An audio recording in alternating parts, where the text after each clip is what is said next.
Propose কর। দেখ বেটা, মৌকে বলেছি 2 দিন পর, মানে আজকে ওর সাথে দেখা করব, কিন্তু মৌ মনে হয় মারিয়ার বিয়ের কারণে আমার সাথে যে আজকে দেখা হবে তা মনে হয় ভুলে গেছে। তাই ভাবছি এখন গিয়ে তাদের বাসায় প্রপোজ করে আসি। এই বেটা ফাজিল, কালকে বিকালে প্রপোজ করিস, এখন ঘুমা, অনেক রাত হয়েছে, আর তারা সবাই হয়তো এখন ঘুমে আচ্ছন্ন। ও আচ্ছা, তাহলে কালকে বিকালে ছাদে প্রপোজ করব। এখন ঘুমিয়ে যা। 2 বন্ধু ঘুমিয়ে গেলাম। পরের দিন ঘুম থেকে উঠে দেখি বেলা 11টা বাজে, কিন্তু মাহিম এখনো ষাঁড়ের মতো ঘুমাচ্ছে। আমি তার ঘুমে বিরক্ত না করে উঠে গেলাম। তারপর ফ্রেশ হয়ে কাপড় চোপড় পরে রুমে বসে পড়লাম।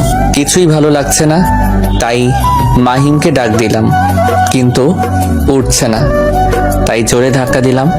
এক ধাক্কায় খাট থেকে নিচে পড়ে গেল আর চিৎকার করে বলতে লাগলো, ও আম্মা গো আম্মা, আমার কোমর শেষ, এই কোন শালা আমাকে ধাক্কা দিল রে? ওই মেয়েদের মতো চিৎকার করিস না, বেলা 11:30 বাজে, কিন্তু এখনো তোর ঘুম শেষ হয় না। ধুর বেটা, খুব সুন্দর একটা স্বপ্ন দেখছিলাম, আর তুই আমাকে খাট থেকে ফেলে দিলে। ও তাই, তোর আবার স্বপ্ন? তা মেয়েটা কে রে বন্ধু? শুধু মেয়ে নিয়ে মানুষ স্বপ্ন দেখে নাকি? সরে যাওয়ার সামনে থেকে। ও বাবারে বাবা, তুই দেখছি মেয়েদের মতো ভালো চেতস। মাহিম আমার কথায় আর কান্না দিয়ে ওয়াশরুমে চলে গেল। ওয়াশরুম থেকে বেরিয়ে এসে বলল বাইরে যাবে। তাই আমি আর মাহিম বাইরে চলে গেলাম। সেখানে গিয়ে 2 বন্ধু নাস্তা শেষ করে মাহিমকে তার বাসায় নামিয়ে দিয়ে জোহরের নামাজ পড়ে আমি আবার আমার বাসায় চলে আসলাম। বাসায় এসে আব্বু ফোন করে বললেন আগামীকাল থেকে আমি যেন আমাদের কোম্পানিতে এমডি হয়ে যাই।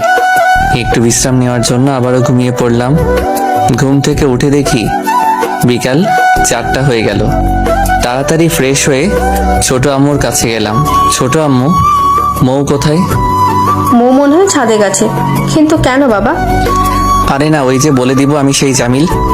ও আচ্ছা, আর আরেকটা কথা শোনো জামিল। হ্যাঁ ছোট আম্মু বলো। আসলে আমি তোমার ছোট আব্বুকে বলে দিয়েছি যে তুমি আমাদের সেই জামিল। ও তাহলে মৌ কি জানে? না বাবা, মৌ জানে না। আচ্ছা ছোট আম্মু, আমি গেলাম। আমি আবারও আমার রুমে চলে আসলাম।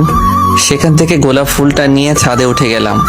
ছাদের এক কোণে মৌ বসে বসে ফোন টিপছে, আর আমি কিছু না বলে বিপরীত প্রান্তে দাঁড়িয়ে রইলাম। আজকে আমার মনের রানীকে খুব সুন্দর লাগছে, যে ভাষায় প্রকাশ করা যাবে না। আমি হালকা একটা কাশি দিলাম। আমার কাশির শব্দ শুনে মৌ পিছনে ফিরে আমাকে দেখে বলল, আরে জামিল সাহেব, আপনি আবার কখন ছাদে আসলেন? এই তো সবে আসলাম। তা কি করেন ছাদে বসে? কি করব, এই তো ফোন টিপছি আর আপনার কথা ভাবছি।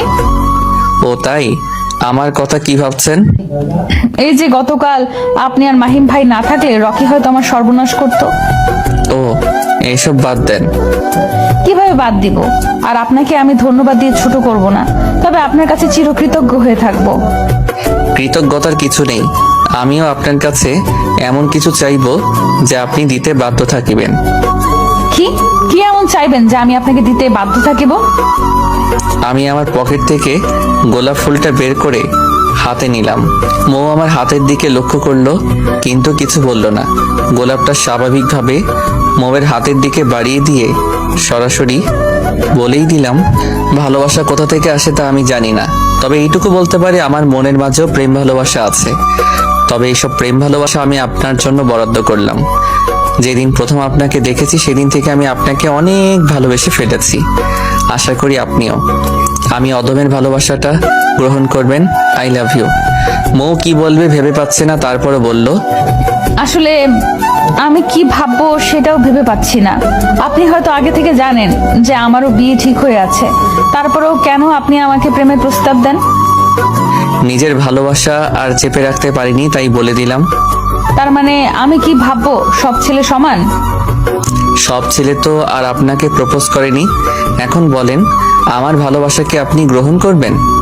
দেখুন মিস্টার জামিল, আমি আপনাকে ভালোবাসতে পারবো না, তো আমাকে আর বিরক্ত করবেন না। আমি গেলাম, বাই। বাহ বাহ, আমার পাগলি দেখছি আসলেই আমাকে খুব ভালোবাসে, না হলে আমার আজকের এই প্রেমের প্রস্তাবে রাজি হয়ে যেত। যাই হোক, আমি বলে দেই যে আমি সেই জামিল যে কানাডা থেকে এসেছে।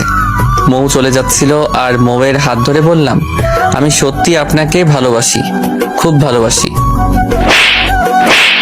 সব ছেলেই লুচ্চা টাইপের হয়, আপনার তো সাহস কম না? হাত ধরলেন কেন? আমি আপনাকে বললাম যে আমার বয়ফ্রেন্ড আছে, তারপরও কেন আমাকে ভালোবাসার কথা বলেন? এত জোরে থাপ্পড় মারলে? বেশ করেছি, আরো থাপ্পড় দিব। আপনি আজকে থেকে আমাদের বাসায় আর থাকবেন না, অন্য কোথাও বাসা দেখেন। সত্যি চলে যাব? হ্যাঁ, চলে যাবেন। আচ্ছা, যাচ্ছি। এ কথা বলেই আমি সিঁড়ি দিয়ে নিচে নামছি, আর আমার পিছন দিয়ে মৌ সিঁড়ি দিয়ে নিচে নামছে। আরেকটা কথা, ছাদে উঠতে হলে আমার রুমের পাশ দিয়ে যেতে হয়, যেহেতু আমি উপরের তলায় থাকি। তাই আমি আমার রুমের দরজার কাছে চলে আসলাম, আর মৌ যখন আমার দরজার সামনে আসলো তখন এক টান দিয়ে আমার রুমের ভিতর নিয়ে গেলাম আর দরজাটা লাগিয়ে দিলাম। আমার এরকম আচরণ দেখে মৌ হয়তো খুব অবাক হয়েছে এবং ভয় পেয়েছে। মৌ বলতে লাগলো, এই, আপনি আমাকে রুমের ভেতর নিয়ে আসলেন কেন? আরে ভয় পাবার কিছু নেই, আমি তোমাকে কিছুই করব না, তবে তোমার জন্য একটা সারপ্রাইজ আছে। কি সারপ্রাইজ? আর সারপ্রাইজ দিতে হলে কি রুমের মাঝে দিতে হয় বা দরজা বন্ধ করে? আমি না হয় একটু অন্যরকম ভাবে সারপ্রাইজ দিব। দেখুন, আমাকে তাড়াতাড়ি যেতে দিন, সন্ধ্যা হয়ে যাচ্ছে। আরে জান পাখি, তুমি আমাকে চিনতে পারোনি। আমি মৌকে হোয়াটসঅ্যাপে কল দিয়ে জান পাখি বলে ডাকতাম। জান পাখি? আপনি কে বলুন? চিনতে কি এখনো কষ্ট হচ্ছে? কে আপনি বলুন? আমি আর কিছু না বলে পাগলিটাকে জড়িয়ে ধরলাম, কিন্তু পাগলিটা আমাকে ছাড়াবার চেষ্টা করছে কিন্তু পারছে না। তাই মৌকে বললাম, আমি তোমার সেই ভালোবাসা যার জন্য তুমি এতদিন অপেক্ষা করেছিলে। তার মানে কি তুমি সেই জামিল? রে পাগলি, সবাই জানে আমার নাম জামিল আহমেদ, কিন্তু তুমি তো জানতে আমার গল্পের আইডিতে আমার ছদ্মনাম কাব্য জামিল। তারপরও সেদিন চিনতে পারলে না। এখন মৌ আমাকে আরো শক্ত করে জড়িয়ে ধরলো যেন আমি ছুটে না যাই, আর কান্না করে যাচ্ছে। তুমি তো এতদিন আমার পাশে থেকেও আমাকে কেন কষ্ট দিলে? তুমি তো দেখেছো আমি তোমাকে ছাড়া কতটা অসহায়। জানি, আমিও খুব কষ্ট করে থেকেছি। আমারও ইচ্ছা ছিল তোমাকে আমার পরিচয় দিব, কিন্তু দেইনি। ভাবছি একটু সারপ্রাইজ দেই। তোমাকে না জেনে থাপ্পড়টা মেরেছি, তুমি আমাকে ক্ষমা করে দাও প্লিজ। আমি তো জানতাম না এটা আমার সেই জামিল। আমি মৌয়ের চোখের পানি আমার হাত দিয়ে মুছে দিলাম আর বললাম, ধুর পাগলি, এখানে কান্না করার কি আছে? আমি কিছুই মনে করিনি। তারপরও আমাকে ক্ষমা করে দাও, আর কখনো এরকম করব না। আচ্ছা যাও, ক্ষমা করলাম। এখন একটু হাসি দাও। থাক, পারবো না। আচ্ছা লাগবে না, এখন রুমে যাও, পরে কথা বলবো। রুমে যাব মানে? তুমিও আমাদের রুমে আসো, আব্বু আমার সাথে পরিচিত হও।